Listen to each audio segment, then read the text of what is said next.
الحمدللہ وحدہ لا شریک لہ والصلاۃ والسلام علی من لا نبی بعد۔ قربانی شریعت کا حکم ہے، شریعت نے تفصیلات بتائی ہیں۔ قربانی کریں تو قربانی میں کون سا جانور ذبح کریں، یہ بات اچھی طرح ذہن نشین فرما دیں۔ اونٹ، گائے یا بھینس، بھیڑ، بکری، یہ قربانی کے جانور ہیں۔ بھیڑ کے اندر دمبا بھی ہے، بکری کے اندر بکری کی ساری قسمیں ہیں، یہ 4 قسم کے جانور ہیں۔ نر اور مادہ ملائیں گے تو 8 بن جائیں گے، ویسے 4 قسم کے ہیں۔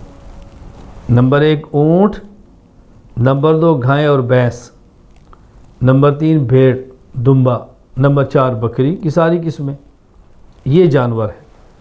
قرآن کریم سورۃ الحج میں اللہ تعالیٰ فرماتے ہیں وَلِكُلِّ أُمَّةٍ جَعَلْنَا مَنْسَكًا لِيَذْكُرُوا اسْمَ اللَّهِ عَلَىٰ مَا رَزَقَهُم مِّن بَهِیمَةِ الْأَنْعَامِ، ہم نے ہر امت کے لیے چوپایوں کے مخصوص جانوروں پر ایک میں سے قربانی لازم کی ہے، اس پر اللہ کا نام لیں اور قربانی کے اندر جانور ذبح کریں۔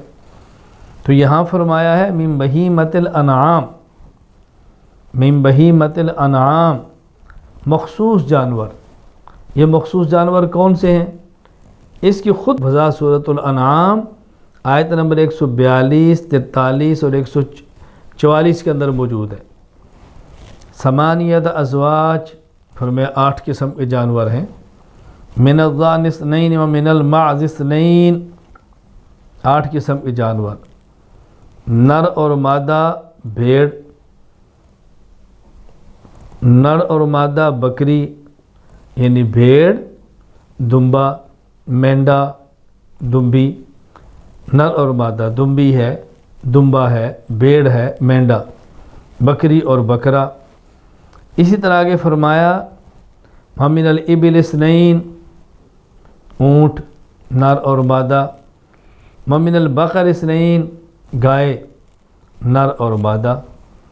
تو یہ جانور ہیں جو قربانی کے ہیں، اونٹ، گائے اور بھینس، بھیڑ اور دمبی یا دمبا، مینڈا اور بکری اور بکرا، یہ جانور بلا اختلاف۔ گائے کے علاوہ بھینس کے اندر بھی قربانی کرنی چاہیے، بھینس قربانی کا جانور ہے، اس پر مستقل ہمارے دلائل آ رہے ہیں انشاءاللہ العزیز۔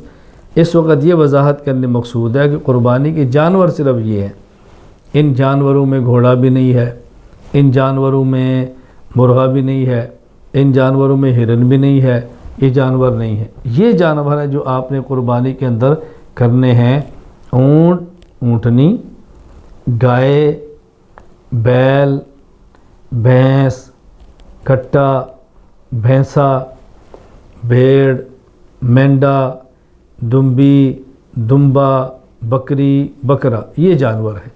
اللہ تعالیٰ احکام شریعت سمجھ کر عمل کرنے کی توفیق عطا فرمائے۔